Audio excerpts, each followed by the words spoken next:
Tense at a glance, tense at a glance, এক নজরে কি টেন্স, এক নজরে টেন্স, টেন্স মানে কাল বা সময়, কাল বা সময়, কাল বা সময় স্ট্রাকচার।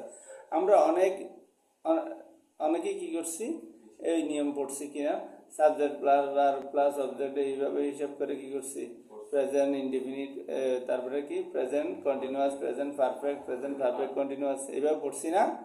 হ্যাঁ, আজকে একটু ভিন্ন মডেলে পড়বো। আজকে কি করব, একটু ভিন্ন মডেলে পড়বো।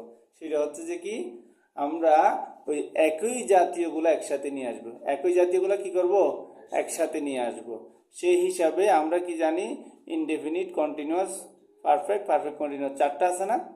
তাহলে আমরা অল ইনডেফিনিট টেন্স, টেন্সের পার্ট কয়টা, present, past, future, present, past, future. তাহলে প্রেজেন্টে চারটা, পাস্টে চারটা, ফিউচারে চারটা। তাহলে আমরা অল ইনডিফিনিট একসাথে আনবো, অল ইনডিফিনিট। তাহলে present indefinite, past indefinite, future indefinite. তাহলে আমরা যদি দেখো এখানে কি দেখাচ্ছে, অল ইনডিফিনিট সাথে কি আছে, এক্সাম্পল, কি আছে, এক্সাম্পল। তাহলে আমরা প্রেজেন্ট মানে বর্তমান, পাস্ট মানে অতীত, ফিউচার মানে ভবিষ্যৎ। ঠিক আছে, ওই বাম পাশে দেখো, প্রেজেন্টের পাশে কি আছে, ঘড়ি আছে না। তারপর পাস্টের ক্ষেত্রে বাম পাশে যাচ্ছে মানে অতীত হয়ে গেছে। আর ফিউচারের ক্ষেত্রে কি ডান দিকে আছে না, এরোটা কি আছে, ডান দিকে আছে মানে আসবে, কি আসবে, চিহ্নটা আছে না, আছে। তাহলে দেখো, আমরা যদি সহজেই মনে রাখার একটা কৌশল শিখি, হচ্ছে কি প্রেজেন্ট ইনডেফিনিট কি B one, past indefinite B2, future indefinite shall will plus B one. এবার আসো এক্সাম্পলে আসো। আমরা যদি বেস ফর্ম বা মেইন ফর্ম যদি কি ধরি, ইট ধরি, তাহলে দেখো বি1 যেটা বলা হয়েছে সেখানে কি আছে, ইট আছে। আর বি2 যেখানে বলা হচ্ছে, তাহলে ইটের কি পাস্ট ফর্ম বি2, ঠিক আছে, এইট, হ্যাঁ এইট আছে না। এরপরে আসো ফিউচারের এখানে শ্যাল উইল আছে প্লাস বি1 আছে। হ্যাঁ, দেখো ইটের সাথে কি যুক্ত হয়েছে, শ্যাল অথবা উইল, ঠিক আছে, আমরা কমনলি উইল ব্যবহার করি আর কি। হ্যাঁ, তাহলে দেখো তিনটে এক্সাম্পল আছে, তিনটে এক্সাম্পলে সাবজেক্ট, আই, অবজেক্ট, রাইস, তিনোটা কি সেম। তাহলে এটা একবার বললে হয় না, তাহলে পরিবর্তন কি সেটা জানলে তো হয়। এখন আমাদের শিখতে হবে কি পরিবর্তন কোথায়। তাহলে আমরা করি কাজ, শিখি কি ভার্বের সাজ, আমরা করি কাজ, শিখি ভার্বের সাজ। তাহলে ভার্বকে কি করতে হবে, কোথায় কোনটা দিলে সাজটা ভালো হবে, শুদ্ধ হবে, সেটাই দিতে হবে। তাহলে বি1 হলে ইট দিতে হবে, বি2 হলে এইট দিতে হবে, বি3 হবে না। শ্যাল উইলের পরে অবশ্যই কি হয়, বি1 হয়। যেমন মডালসের পরে কি অলওয়েজ বি1, অলওয়েজ কি অলওয়েজ বি1, অলওয়েজ বি1। মডালসের পরে অলওয়েজ কি, মডালসের পরে অলওয়েজ বি1। ঠিক সেম ভাবে আমরা অল কন্টিনিউয়াসে আসি। আমি অল কন্টিনিউয়াসের পাশে আইএনজি দিয়ে ইং লাগাই দিছি, ব্র্যাকেট দিয়ে। দেখো বলছি কি, অল কন্টিনিউয়াস ইং জানা থাকলে কিং, অল কন্টিনিউয়াস ইং জানা থাকলে কিং। অঙ্কের মতো সূত্র হিসাবে যদি এটা হজম করতে পারো, তাহলে তোমার জন্য একদম কি, তুমি টেন্সের কিং হবে বলে মনে করি। কারণ আমরা সব সময় কাজ করতে থাকি, তাহলে এটা কি কন্টিনিউয়াস, ঠিক আছে, যেটা করতে থাকি সেটা কি কন্টিনিউয়াস, সেটা হোক প্রেজেন্ট, সেটা হোক পাস্ট, সেটা হোক ফিউচার, ঠিক আছে। একইভাবে বাম পাশে ঘড়ি আছে, তারপরে বাম পাস্টের ক্ষেত্রে বাম পাশে এরো আছে, আর ফিউচারের ক্ষেত্রে ডান দিকে বোঝাচ্ছে এরোটা, হ্যাঁ মানে আসবে। এবার আসো, অল কন্টিনিউয়াস ইং জানা থাকলে কিং। তাহলে ইং যদি হয়, তাহলে মেইন ভার্বের সাথে আইএনজি যুক্ত হয়ে ইং হয়ে যাবে। তাহলে এক্সাম্পলে দেখো, প্রথমটা তো ইং আছে, দ্বিতীয়টা তো ইং আছে, তৃতীয়টা তো কি ইং যুক্ত হয়ে ইটিং, ইটিং, ইটিং। তাহলে আইএনজি কে একসাথে ফিটিং করে দেওয়া হয়েছে না, তিনটার সাথে।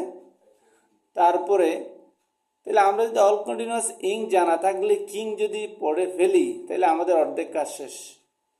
আর বাকি অর্ধেক কি, present continuous, am is are, past continuous was R, future continuous shall be, will be. Okay, হ্যাঁ। আর কিছু বলার আছে এখানে? ওইটা মুখস্থ করে নিতে হবে। কোনটা? Present continuous am is are, past continuous was R, future continuous shall be, will be. এটা অনেক ফ্রি করে ফেলতে হবে বলতে বলতে। বলো, present continuous am is are, past continuous was R, future continuous shall be, will be. Present continuous am is are, past continuous was R, future continuous shall be, will be. তাহলে এবার আসো, I এবং rice, একটা হচ্ছে subject আর একটা কি object. এই দুইটা সেম না? তিনটা এক্সাম্পলে সেম। তাহলে পরিবর্তন কি দেখো। তাহলে বলছিলাম কি সবগুলাতে আইএনজি যুক্ত হয়ে কি হবে? বসবে না? তাহলে ইটের সাথে আইএনজি যুক্ত হয়ে ইটিং ইটিং ইটিং। তাহলে এটা একবারে জেনে ফেললাম। পরিবর্তনটা কোথায় দেখো? প্রথমটাতে আছে এম, দ্বিতীয়টাতে কি ওয়াজ, তৃতীয়টাতে উইল বি। তাহলে আমরা করি কাজ শিকিবারবের সাজ, শিকিবারবের সাজ। হ্যাঁ, এবার আসো, অল পারফেক্ট বি3 জানা থাকলে টেন্স ফ্রি। অল পারফেক্ট বি3 জানা থাকলে টেন্স ফ্রি। তাহলে বি3 যেহেতু বলছি আমরা জানি ইট এইট ইটেন, ইট এইট ইটেন। ইট যদি বেস ফর্ম হয় তাহলে ইটেন হবে বি3 কি 3 পাস্ট পার্টিসিপল কি। তাহলে প্রত্যেকটা এক্সাম্পলে দেখো ইটেন ইটেন ইটেন, ঠিক আছে। আই রাইস, এটা তো সেম, ওটা জানা লাগবে? একবার জানলে হবে। এরপরে ইটেন ইটেন ইটেন, দেখো প্রত্যেকটাতে ইটেন আছে। তাহলে ওই বারবের শ্বাসটা একটু শিখে ফেলি। তাহলে প্রেজেন্ট পারফেক্ট হচ্ছে have has, past perfect had, future perfect shall have will have, shall have will have. তাহলে এটা কিন্তু মুখস্থ করতে হবে। টিএম, টিএম মানে কি? ঠাঁসি মুখস্থ। কি? টাসি মুখস্থ করা লাগবে। টিএম মানে কি? টাসি মুখস্থ। এবার আসো, কন্টিনিউয়াস টেন্সে কাজ ছিল বাচ্চাদের, এখন পারফেক্ট কন্টিনিউয়াসে আসি। বাচ্চার কাজ কে করবে? মাই করবে। সে কে? V verb. কি ভার্ব? ঠিক তেমনি ভাবে যেহেতু পারফেক্ট কন্টিনিউয়াস, তাহলে আগে পারফেক্ট পরে কি কন্টিনিউয়াস। তাহলে কন্টিনিউয়াসে কি আইএনজি যুক্ত ভার্ব বসবে, তার আগে কি বসে? টু বি ভার্ব বসে, এম ইজ আর ওয়াজ আর। কিন্তু এখানে এম ইজ আর ওয়াজ আর বসবে না, তার মাসি কাজ করবে, তাদের মাসি কি করবে? কাজ করবে। সেটাকে বি। তো আমরা আগে জানি কি অল পারফেক্ট বি3। তো পারফেক্ট বলতেছে এখানে কি করতে হবে? বি হিসাবে থাকতে পারবে না, বিন হইতে হবে।